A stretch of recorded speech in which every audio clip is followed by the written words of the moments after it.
Nous vous remercions de suivre cette série audio partagée par votre humble serviteur Benjamin Nyangé.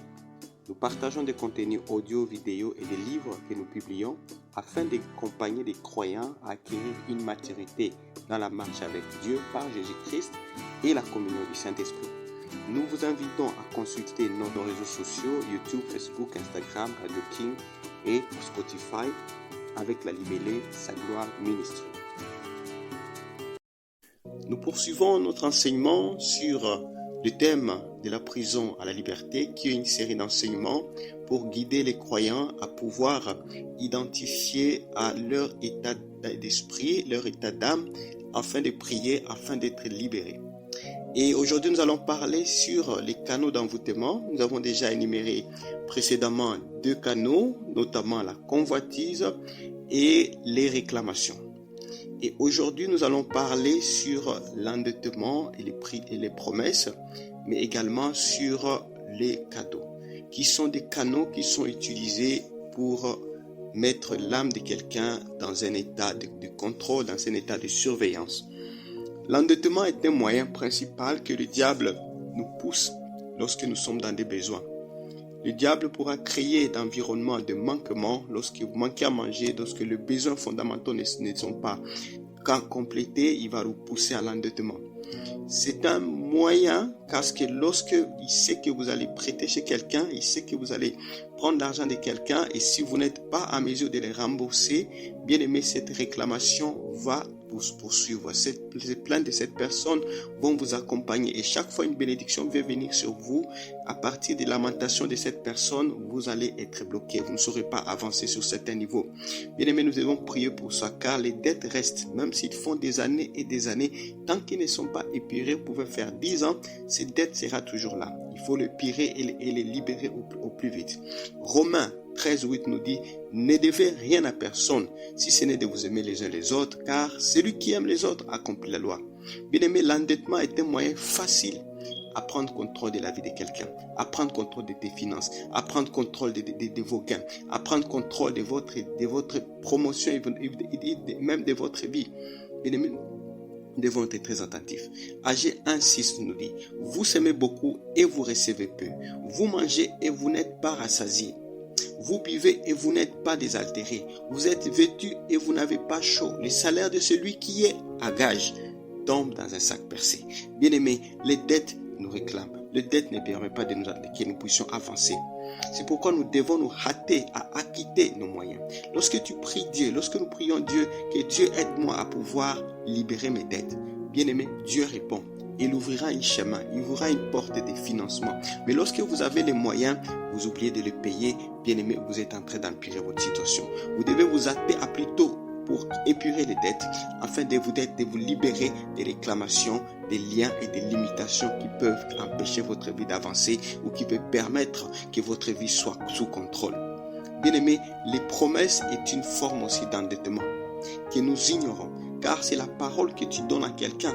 C'est le promet à quelqu'un à agir à quelque chose, à faire quelque chose et que tu oublies de le faire. Bien aimé, lorsque les promesses qu'on ne se souvient pas, on peut demander à Jésus de les annuler par son sang. Mais les promesses qu'on se souvient, bien aimé, le Saint-Esprit te rappellera toujours les promesses que tu as faites et auxquelles tu dois t'empirer. Faites hâte-toi de pouvoir finir les promesses que tu as données tant que le moyen le permet. Parce que nous devons accomplir les promesses et que la gloire de Dieu doit se manifester dans notre vie. L'autre canal d'envoûtement sont les cadeaux. C'est lui qui te donne de l'argent, un moyen, un cadeau. Bien aimé, il faut toujours prier pour ça. Il faut toujours prier parce que vous ne savez pas l'état d'âme des personnes. Et lorsque vous recevez un cadeau, vous devez remercier la personne qui vous a donné et vous remerciez aussi Dieu de vous avoir ouvert cette porte, de vous donner des cadeaux. Bien aimé, en même temps, vous devez aussi prier afin de consacrer votre vie, afin de consacrer ce que vous recevez dans la main du Seigneur et que la grâce soit avec vous. Même lorsque vous avez des enfants, beaucoup de personnes commettent des erreurs. Des enfants, on les donne des bonbons, on les donne des gâteaux. Et parfois, nous oublions qu'il faut prier pour ça. Nous prenons la bonne habitude lorsqu'un enfant reçoit quelque chose ou que lorsque vous recevez quelque chose, par courtoisie, par aussi considération, vous remerciez la personne, vous prenez les cadeaux, mais bien aimé, ne l'utilisez pas tout le temps, à l'immédiat. Vous pouvez dire par exemple, je vais manger ça après, je vais utiliser ça après, et après vous priez pour ça et vous consommez. C'est toujours important, bien aimé, car le monde a changé et les esprits ne sont pas différents. Les gens ne sont plus bons comme avant. Beaucoup de chrétiens, lorsqu'ils se marient, ils reçoivent des cadeaux, ils reçoivent dans des cérémonies. Lorsque vous avez une graduation ou vous avez un événement, vous recevez des gâteaux, beaucoup de cadeaux. Est-ce que vous priez pour ces cadeaux? Est-ce que vous remettez ces cadeaux dans les mains du Seigneur? Bien aimé, apprenez à prier à ce que vous recevez.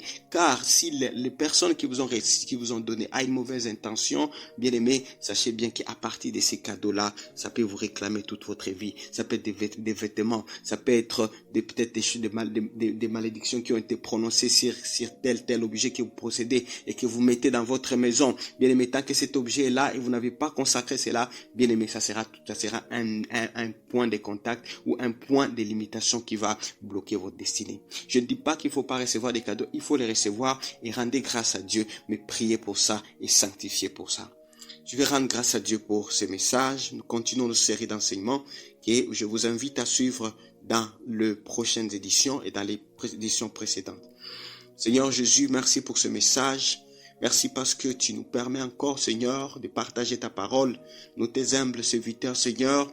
Nous aussi, nous nous retrouvons dans ces besoins de pouvoir apprendre de toi. Et merci car c'est ta parole qui nous permet également, nous qui la fournissons et ceux qui les reçoivent, Seigneur, à pouvoir changer, à pouvoir améliorer, à pouvoir comprendre et à pouvoir avancer dans la maturité en te connaissant Jésus-Christ.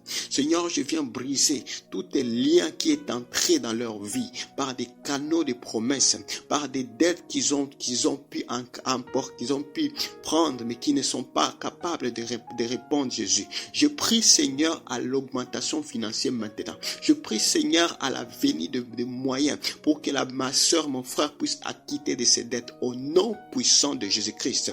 Je proclame, Seigneur, que toutes les promesses que ma soeur, mon frère a fait et qui ne s'en souvient pas, Jésus, et qui sont des fléaux, des réclamations contre leur vie. Seigneur, je proclame maintenant que le sang de Jésus les fasse, qu'il les fasse dans les spirituels, qu'il les fasse dans les spirituels afin qu'ils ne soient pas réclamés à cause de ça, jusqu'à ce qu'elle trouve le moyen de pouvoir l'appuyer. Seigneur, donne aussi les cœurs à mon frère, ma soeur, afin qu'il puisse, Seigneur, être ouvert son cœur lorsque le moyen arrive de pouvoir s'acquitter de ses dettes, afin qu'il puisse être libéré. Et je prie, Seigneur, que tous les cadeaux qu'ils ont reçus, des cadeaux dans des mariages, des cadeaux dans des cérémonies, des cadeaux, Seigneur, qui ne sont pas sanctifiés, je proclame maintenant que le sang de Jésus planifie, sanctifie ces cadeaux par la puissance et l'autorité de Christ. Et je déclare que la libération soit accordée dans sa vie aujourd'hui par l'autorité du sang de Jésus. Je prie ainsi par le nom de Jésus. Je rends grâce et nous te remercions, mon Dieu, mon roi. Amen.